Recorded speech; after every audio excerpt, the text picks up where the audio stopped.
অর্থনীতি এখন কি অবস্থায় আছে এবং সামনে যে আমরা কি কি মেজার নিলে কি কি রিফর্ম নিলে এই আমরা গ্রোথকে এক্সিলারেট করতে পারবো এবং জব আরো কত বেশি জব তৈরি করা যায় সে বিষয়ে আছে।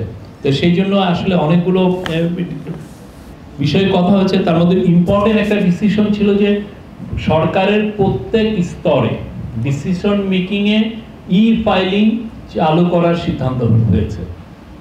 এটা শুধুমাত্র দেখা যাচ্ছে যে এখন যেমন বিরাতে ই ফাইলিং আছে, কিন্তু অন্যান্য অনেক গভর্নমেন্টের মন্ত্রণালয়ে বা এজেন্সিতে দেখা যাচ্ছে ই ফাইলিং নাই। তো সেক্ষেত্রে যেটা হয় যে আপনি হয়তো বা ই ফাইলিং এর মাধ্যমে একটা ইমেল করলেন একটা ডিসিশন বা ইন্টারনেটের মাধ্যমে পাঠালেন, কিন্তু দেখা যাচ্ছে যে আরেক জায়গায় পুরো বিষয়টা হচ্ছে ম্যানুয়ালি। তো যেটা এর ফলে যে হয় যে গভর্নমেন্টের ডিসিশন মেকিং প্রসেসটা একটু স্লো হয়ে যায়। তো এই জায়গাটা কিভাবে এক্সেলারেট করা যায় এবং কোনো ধরনের ফাইল যেন ম্যানুয়ালি না মুভ করে, সেই জায়গাটায় আমরা কত দ্রুত উত্তরণ করতে পারি, কত দ্রুত এটা চালু করা যায়, এ বিষয়ে চিফ অ্যাডভাইজার মহোদয় আজকে এই নির্দেশনা দিয়েছেন। এটার মূল কারণ হচ্ছে যাতে কোঅর্ডিনেশনটা ইজি হয় এবং গভর্নমেন্টের যে কাজগুলোতে সেটা প্রজেক্ট টেকিং হোক আর অন্যান্য ডিসিশন মেকিং হয়, এই যে কোনো রেগুলেটরি ওয়ার্ক হোক, এই কাজগুলো যেন খুব দ্রুত করা যায়। এটার ফলে যেটা হয় যে এবং এর ফলে ই ফাইলিং এর উপরে আরেকটা বড়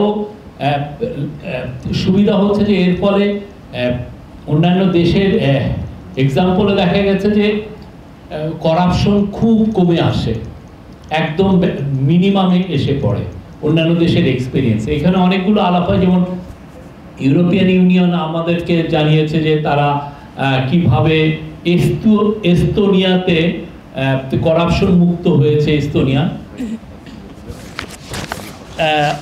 এস্তোনিয়ায় কিভাবে করাপশন মুক্ত হয়েছে সেইটার তাদের এক্সাম্পলটা এবং তাদের যে স্টোরিটা তারা কিভাবে করলো সেটা বাংলাদেশের সাথে শেয়ার করতে চেয়েছে এবং আমরা আমাদের ইন্টারেস্টটা শো করেছি। ওইখানে অনেকগুলো ডিসিশন এসছে। আরেকটা বড় আরেকটা বিষয় নিয়ে আলাপ হয়েছে, সেটা হচ্ছে যে থার্ড পার্টি দিয়ে আমাদের বড় বড় প্রজেক্টগুলোকে ইভালুয়েট করা।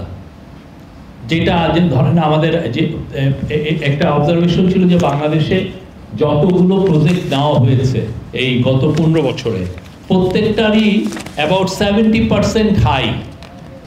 উন্নয়ন প্রকল্প গড়ে 70% ব্যয় বৃদ্ধি ছিল, এটা 2009 থেকে 2023-এর মধ্যে।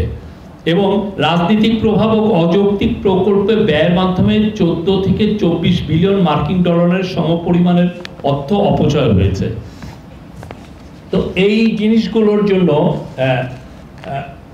মানে যাতে থার্ড পার্টি ইভালুয়েশন করা যায়, এটার ফলে একটা দেখা গেছে যে আমরা একটা মেট্রো প্রজেক্টে মেট্রো রেলের আর একটা অংশের প্রজেক্টের ইভালুয়েট করেছে, কস্ট ইভালুয়েট করেছে, যেটা আগের থেকে কস্ট ছিল, ওরা আগের গভর্নমেন্টের সময় ওরা কস্টিংটা করেছিল, ওইটা এডিবির দ্বারা এটা যখন ইভালুয়েট করা হয়েছে দেখা যাচ্ছে একটা না, এটা 5.2 বিলিয়ন ডলারের প্রজেক্ট ছিল।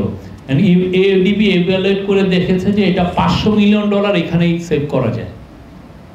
তো এরকম অনেকগুলো প্রজেক্টের ক্ষেত্রেই এখন এটা নিয়েও চিন্তা ভাবনা হচ্ছে, এটা নিয়ে ডিসকাশন হয়েছে এবং অন্যান্য অনেক বিষয় আমরা আপনাদের এই পুরো সংকট উত্তরণ থেকে আমরা কিভাবে দেশকে আবার মানে এক্সিলারেটেড গ্রোথ আমরা আনতে পারবো সেই জায়গা নিয়ে অনেকগুলো প্রপোজাল এসছে, যেগুলো নিয়ে আলাপ হয়েছে। সেই আলাপের অংশটুকু আমরা আপনাদের সাথে শেয়ার করব।